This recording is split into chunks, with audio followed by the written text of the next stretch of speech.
right, let's get it. Reframe the game for health and happiness. The morning alarm. Something we are all a bit too familiar with. But what if instead of hitting snooze, until eventually crawling out of bed to face the day, you leapt out of bed with excitement and enthusiasm, just like you did as a child on your birthday. The morning of my 28th birthday, I leapt out of bed with excitement and enthusiasm. I'm sure my downstairs neighbors appreciate this approach to the day, especially with my 4 a.m. wake up. But I was on a mission to watch the sunrise from on top of a mountain. What made this birthday, unlike my previous 27 birthdays, is that I approached this one with the intent of figuring out exactly why birthdays tend to be such joyous, fun-filled, and superior days to most others. My thought process was that if I could figure out the reasoning, I'd be able to recreate it on a more regular or even daily basis. Essentially, the question I was trying to answer was, why does your birthday put you in such a good mood? Is it because we get presents or recognition from others, both in real life and on social media? Or maybe because we're free to eat cake and party guilt-free? By reading research and self-experimenting, I put each to the test. And the answer I found was D, none of the above. Or at least they didn't tell the whole story. Hi everyone, my name is Tony Cates, and I'm a behavioral change specialist. Now, this summit's based around the idea of looking through a new lens. So my goal is to share with you what I believe to be one of the most overlooked components of health and happiness. And what might that be? No, not dogs. Focus and attention. Did you know some cognitive scientists believe our attention has shrunk by 43% over the past 5 decades? Or that Microsoft reported the average human attention span to only be 8 seconds. This makes modern humans' attention span worse than a goldfish. Not only that, but the majority of what we do focus on is driven by our subconscious mind. Now, I'm going to show you a series of pictures, so try not to get distracted.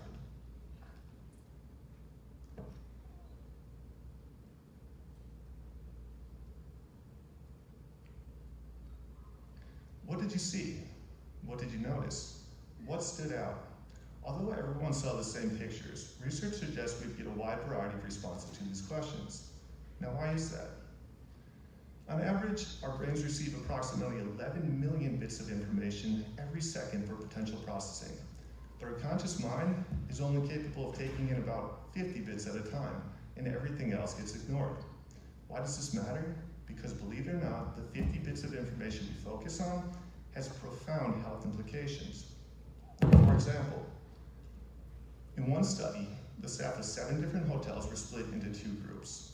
The first group was told how similar their work was to exercise. They were told about the number of steps they're taking each day and how many calories their activities burned. The other group didn't get to hear any of this. At the end of the experiment, several weeks later, the group that had been primed to look at their work as exercise had not only lost weight, but their cholesterol had also dropped. And it wasn't like they had started exercising or doing more work than the control group.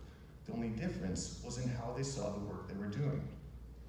In another experiment, participants who viewed stress as invigorating had a 23% reduction in physical symptoms and 30% greater productivity than participants who viewed stress as debilitating.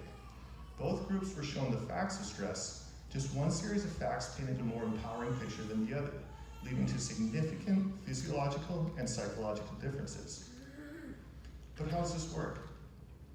In 1967, Dr. Bruce Lipton began studying the ways in which the environment affects our genes, a field known as epigenetics. Of particular interest in this field are stem cells. See, every day we lose hundreds of billions of cells due to normal attrition. As these old cells die, the body has to replace them, and it does so using stem cells. Dr. Lipton put genetically identical stem cells into 3 different petri dishes and slightly altered the chemistry or the environment in each of the dishes. In one dish, the cells form bone. In another, they form muscle. And in the third, they form fat cells. What he found was that the genes did not control the expression of the cell. The environment did. And the environment inside the human body is our blood. And by changing the composition of our blood, we change the expression of our cells. Now, there are several ways to do this. For one, nutrition. These two meals are going to produce significant differences in blood composition. Another way, exercise. These three forms of exercise are going to produce significant differences as well. And perhaps more relevant to my presentation, worldview. Seeing joy, happiness, and connection results in relaxed, feel-good neurotransmitters, such as dopamine, serotonin, and oxytocin. While looking at the world through a lens of fear, on the other hand, causes your brain to release stress hormones and inflammatory agents, which have been shown to suppress the immune system. Dr. Lipton believes this is the root of over 90% of disease. Perhaps this is why happiness has been shown time and time again to improve health. More than 50 years after being recorded, the journal entries of 180 nuns, all born before the year 1920, were analyzed for positive emotional content. What they found is the level of happiness these nuns expressed as 20-year-olds directly impacted their longevity. The nuns who consistently expressed happier content in their journals went on to live an average of nearly 10 years longer. Not only that, but by age 85, 90% of the happiest quartile of nuns were still alive, compared to only 34% of the least happy quartile. This shows happiness to be the cause, not just the result, of health and longevity. In terms of immune function, unhappy employees take more sick days, staying home an average of 15 extra sick days per year. Not only that, but happy people actually feel better and recover from illness faster than less happy people.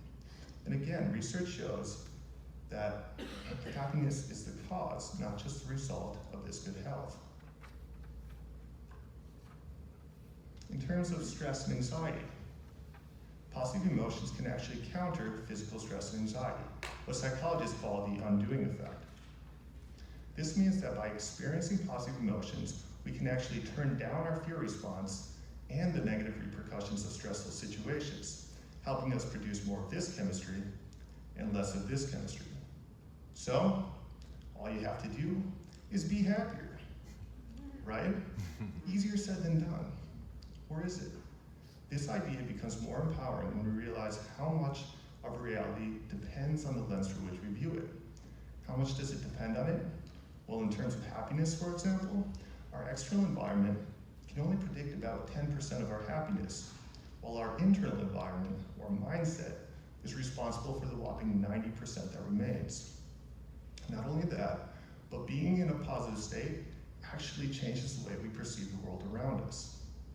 In one experiment, participants were primed for either positivity or negativity, and then shown a series of pictures. Those who were put in a bad mood didn't see all the pictures, missing substantial parts of the background, while those who were in a good mood saw everything. So the question then becomes, how can we change the way we automatically see the world? In other words, how does your brain determine which 50 bits of information it should focus on? To answer that, let's go back to the beginning. Did you also know that our brains actually receive information that we connect together in chunks, which allows us to process perhaps more than you might expect? Or that when we're in a positive state, this process actually accelerates and happens faster. Not only that, but we can put ourselves in a more positive state just by sitting more upright, being in a more open posture, and smiling. Now, one other thing, not only that, but if I present you with something outside of the anticipated script, your brain is disrupted by the novelty and tunes back in. This is because by default, novelty is unfamiliar.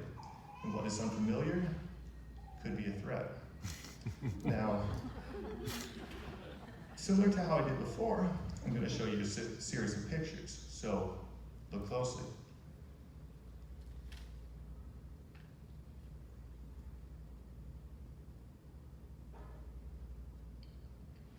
As I'm sure you picked up on, the series of pictures is the same as before, only this time you likely noticed things you missed the first time you saw them.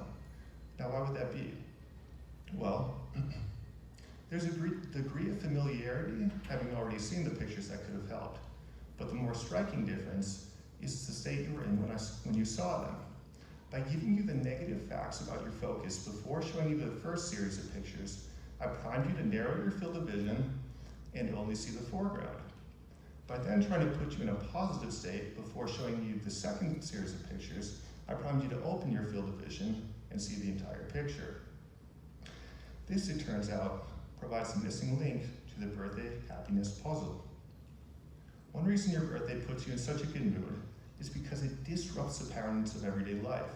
It breaks you out of the habitual way of seeing the world. Another reason is that your birthday your birthday primes you to have a good day based on all of your previous birthdays. Because of this, your brain goes out of its way to see information that reinforces this belief, called the confirmation bias. And the third reason is that your birthday gives you a reason to feel gratitude. Gratitude has been shown to disrupt fear and put you into a positive state. And in case you were wondering, yes, my birthday party looked exactly like that. So now let's get into the practical application of this idea. In other words, how can you recreate the birthday effect on a more regular basis? The first is to have anticipation with breakfast. By this, I mean approach each day as if it were your birthday. Before eating breakfast, think of 3 things you are looking forward to that day. I like to think of something big, something small, and something unique. It's easy to get excited about big things, so practice also getting excited about small ones. This primes you to be in a positive state for the rest of the day. The second is to have gratitude with dinner. Before eating dinner each night, think of all the awesome things you did that day. Picture things in your life that you are grateful for, and practice actually feeling gratitude for them. This primes you to look for more positive things throughout your day. To make these mindfulness activities a habit, connect the idea of sitting down to eat with them. And the third is to make a wish. Think about the person you could be by your next birthday if you made the most of each opportunity you had. This is empowering.